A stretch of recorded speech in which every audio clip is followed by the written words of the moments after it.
ఏదైతే ఆపరేషన్ వజ్ర ప్రవార్ ఉందో దానికి సంబంధించి తెలంగాణ ఆంధ్రప్రదేశ్ బార్డర్ బుట్టాయిగూడెం మండలం తాటికాయలగూడెం బార్డర్లో అయితే పోలీసులు అయితే వాహన తనిఖీలు అయితే చేపట్టారు.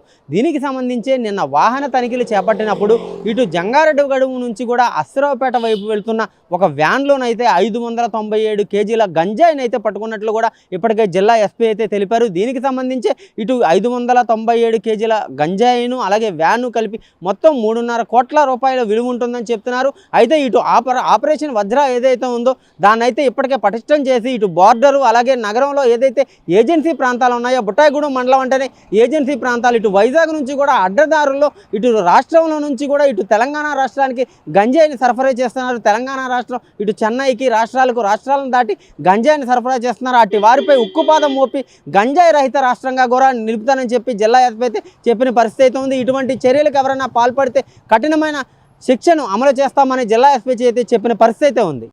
ఈ ఆపరేషన్ వజ్రప్రహార్ మనకు యాంటీ డ్రగ్స్ ఒక ఆపరేషన్ నడుస్తూ ఉంది.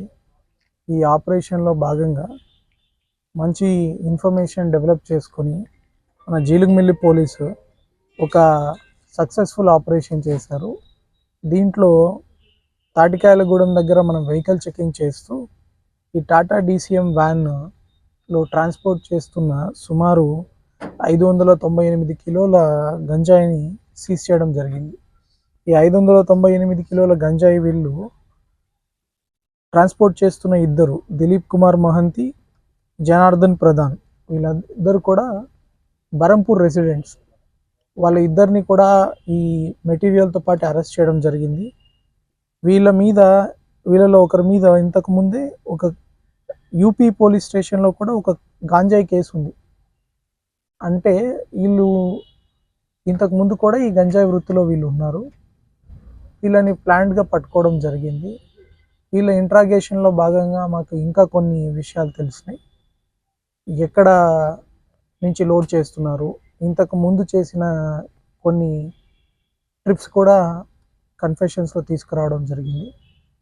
తర్వాత వీళ్ళకి ఎవరు లోడ్ చేశారు, వీళ్ళు ఈ లోడ్ని ఎక్కడికి తీసుకెళ్తున్నారు మహారాష్ట్రలో, వాళ్ళ పేర్లు కూడా ఇన్వెస్టిగేషన్లో భాగంగా గుర్తించడం జరిగింది. కానీ ఆ డీటెయిల్స్ వాళ్ళని అరెస్ట్ చేస్తే టైంలో మళ్ళీ మీకు ప్రొడ్యూస్ చేయడం జరుగుతుంది, కాన్ఫిడెన్షియల్ డీటెయిల్స్ కాబట్టి. ప్రస్తుతానికి ఈ ఇద్దరిని అరెస్ట్ చేసి రిమాండ్ చేయడం జరుగుతుంది. తొందరలో ఆ మిగిలిన నలుగురిని, వాళ్ళకి కనెక్టెడ్ ఎంతమంది ఉంటే వాళ్ళని కూడా అరెస్ట్ చేయడం జరుగుతుంది. వాళ్ళ ఆస్తుల్ని అన్నీ కూడా గుర్తించి ఆ ఆస్తుల్ని సీజ్ చేయడము, చట్టపరంగా స్వాధీనపరచుకోవడం కూడా జరుగుతుంది. ఈ వర్క్ అంతా కూడా చాలా చక్కగా మన జీలుగుమిల్లి పోలీసు ఈ అంతర్రాష్ట్రీయ గంజాయి ముఠాన్ని పట్టుకోవడం జరిగింది. దీంట్లో కొంతమంది దీనికి సహకరించిన మన రాష్ట్రం వాళ్ళని కూడా గుర్తించడం జరిగింది. వాళ్ళలో కొంత పోలవరం డిస్ట్రిక్ట్ సైడ్ ఉన్నారు. వాళ్ళు ఈ లోడింగ్ జరిగిన ప్రదేశం కూడా గుర్తించడం జరిగింది. ఖచ్చితంగా వీళ్ళని తొందరలోనే అరెస్ట్ చేస్తారు. మన జంగారెడ్డిగూడెం ఏఎస్పీ గారు సుష్మిత గారు, ట్రైనీ ఏఎస్పీ గారు జయ, అండ్ మన పోలవరం డిఎస్పీ గారు, Jeelugumilli CI and Jeelugumilli SI వాళ్ళ టీం ఈ చాలా చక్కగా ఈ కేసుని సమర్థవంతంగా తీసుకొచ్చి ఒక కొలికి తీసుకొచ్చారు. ఫర్దర్గా కూడా వాళ్ళ టీమ్స్గా ఏర్పడి ఇట్లనే ఈ గంజాయి ముఠాని కంప్లీట్గా అరికట్టించేందుకు కృషి చేస్తారు.